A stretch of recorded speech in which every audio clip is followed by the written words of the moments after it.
Hi hello viewers, నమస్కారం అందరికీ. అందరు ఎలా ఉన్నారు? మీరు ఆల్రెడీ థంబ్నెయిల్ అయితే చూశారు కదా. నా కొడుకు పుట్టినరోజున మేము చేసుకున్న చిన్న చిన్న సంబరాలను ఈ వీడియోలో అయితే చూపించబోతున్నాను. పుట్టినరోజు జరుపుకుంటున్న నా కుమారుడికి శుభాకాంక్షలు చెబుతూ ప్రతి సంవత్సరం ఇలాగే పండగలా జరుపుకోవాలి. ఇక ముందుగా మేమైతే మా ఇష్టదైవం అయిన శ్రీ వెంకటేశ్వర స్వామి గుడికి అయితే వచ్చామన్నమాట. అయితే నా కొడుకు పుట్టినరోజు సందర్భంగా పెద్ద పెద్ద కార్యక్రమాలు ఏమి పెట్టుకోకుండా చాలా సాధారణంగా జరుపుకోవాలని అయితే అనుకున్నాము.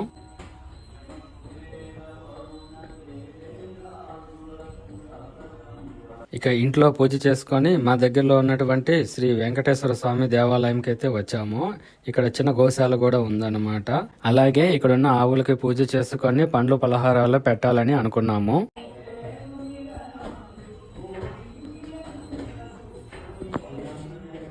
స్వామివారికి పూలమాలలో తులసిమాలలో సమర్పించాము. స్వామివారు ఆ పూలమాలల్లో అలంకరణలో చాలా బాగా కనిపించారు. నా కొడుకు పూర్వీక పుట్టినరోజుని ఇలా దేవాలయంలో జరుపుకోవడం ఇది మొదటిసారి. ఇక దేవుని దర్శించుకొని అర్చన అయితే చేపించుకున్నాము.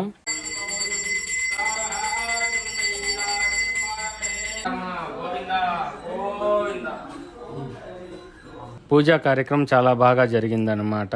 దేవుని దర్శించుకోవడం చాలా సంతోషాన్ని కలిగించింది.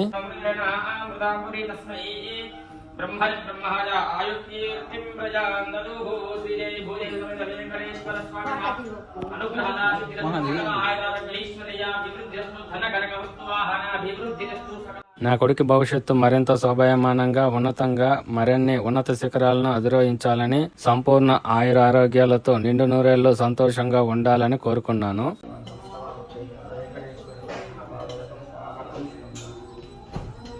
ఇక దైవ దర్శనం అనంతరం ఆలయ ప్రాంగణంలో ఉన్నటువంటి ఆవుల దగ్గరికి అయితే వచ్చామన్నమాట.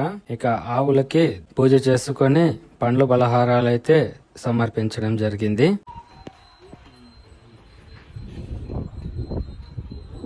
ఈ సంవత్సరం ఆనందం మరియు శ్రేయస్సుతో నిండి ఉండాలని, నీ ఆనందం పెంపొందాలని కోరుకుంటూ అయితే పండ్లు అయితే ఆవులకు తినిపించాము. ఇంకా ఎన్నో సాక్షారాలతో విశేషమైన క్షణాలతో నీ జీవితం అందరికీ చాలా స్పెషల్ అవ్వాలని కోరుకున్నాం అన్నమాట. పుట్టినరోజు అనగానే ప్రతి ఒక్కరి జీవితంలో ఒక ప్రత్యేకమైన రోజు కాబట్టి ఒక్కొక్కసారి మన సంప్రదాయ పద్ధతులను అనుసరిస్తూ చేసుకుంటూ ఉండాలి.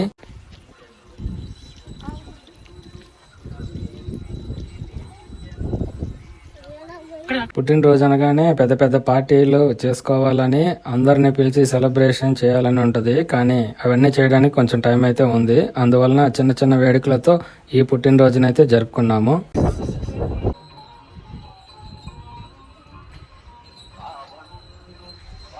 ఆటల్లో చదువుల్లో మంచిగా రాణించాలి, మంచితనానికి మారుపేరుగా గుర్తింపు పొందాలి, చీకటి హృదయాల్లో వెలుగు నింపాలి, నీ బంగారు కలలు నిజం కావాలని అలా నా మనసులో అనుకుంటూ ఈ కార్యక్రమం అయితే నిర్వహించేశాను. ఇలా గోమాతలకు పూజ చేసుకొని పండ్లు పలహారాలు పెట్టినట్లయితే చాలా మంచిదని చెప్తూ ఉంటారు. మనకు తెలియకుండానే చాలా సంతోషాన్ని అయితే కలిగిస్తాయి. గోమాతలను పూజించుకునేటప్పుడు ఇలాగ మనం నమస్కరించుకోవాలి. శ్రీ మాతృలైన గోమాతలకు నమస్కారం, కామధేనువు సంతానాలైన మీకు నమస్కారం, బ్రహ్మపుత్రికలైన మీకు నమస్కారం, పవిత్ర గోవులకు నమస్కారం. గోమాత స్మరణ వలన సంపూర్ణ పాప విముక్తి కలుగును. త్రిలోకం మాత గోదేవిని ఆవాహన చేయుచున్నాను. హే దేవి, నీవు సంసారమునకు మాతవు. నీవు వసుంధర, గాయత్రి, సావిత్రి, గంగా అట్లే సరస్వతి దేవి అయి ఉన్నావు. ఓ కళ్యాణమయ్యి, నీవు నా యొక్క పూజలను అందుకొనుము.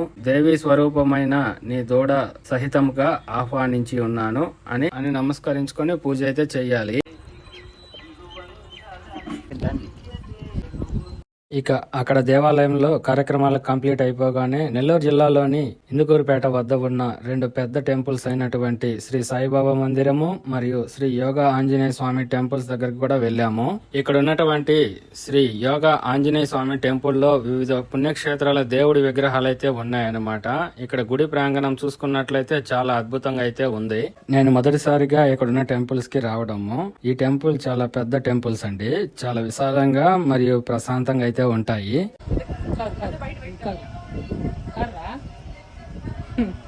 జనాలు పెద్దగా రావడం లేదు, కానీ మా నెల్లూరు ప్రజలకి చాలా బాగా సుపరిచితమైన దేవాలయాలు అన్నమాట.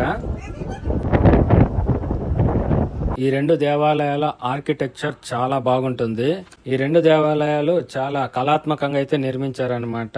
ఈ రెండు దేవాలయాల నిర్మాణం కళ్ళు చెదిరిపోయేలాగా ఉంటాయి. ఇక అలా సరదాగా ఎటువంటి ఆడంబరాలు లేకుండా టెంపుల్ చుట్టూ తిరుగుతూ ఈ 2025లో నా కొడుకు పూర్వీక్ పుట్టినరోజు వేడుకను సింపుల్ గా, సంతోషంగా, ఉల్లాసంగా జరుపుకున్నాము. ఇలాంటి పుట్టినరోజు పండుగలు మరిన్ని జరుపుకుంటూ ఎల్లప్పుడూ నీ జీవితం ఆశీర్వచనాలతో ఉండాలని కోరుకుంటూ Happy birthday